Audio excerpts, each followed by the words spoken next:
顶置空调的安装视频。这个木板啊，就好比车顶，要是有天窗，就把上面这个上盖取掉；要是没有天窗，就切割一个就可以。首先先安装这个防水条，这个配件包里边有一包这样的胶柱，它就是装在防水条这个孔里边。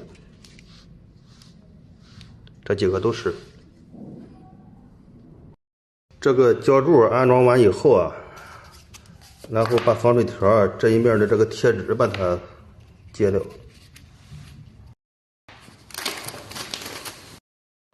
然后把天窗就是周围清理干净，把这个防水条粘在天窗的周围。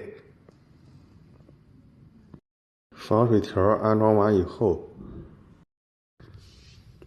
这两个防震垫就是装在这个位置。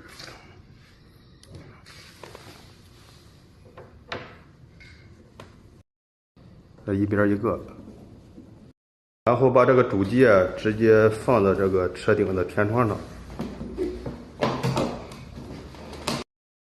然后就是在内饰固定这个主机，这两个拉衬带平面的在上面，带缺口的在内部，就是这样装。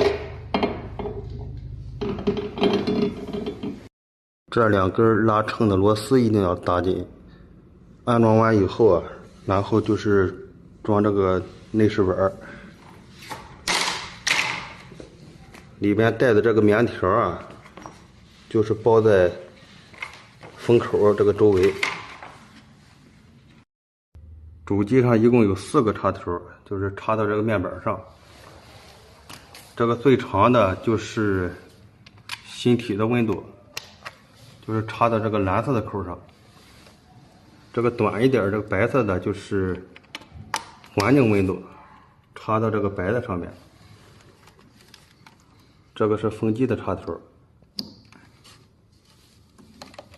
这个就是主线插头。对插装饰板上的这个风口啊，就是对应风机这一面，然后把装饰板固定好，对准这4个孔。用螺帽把它固定住。这4颗螺丝固定完以后啊，配件包里边带的这个扣盖就是扣到这个地方。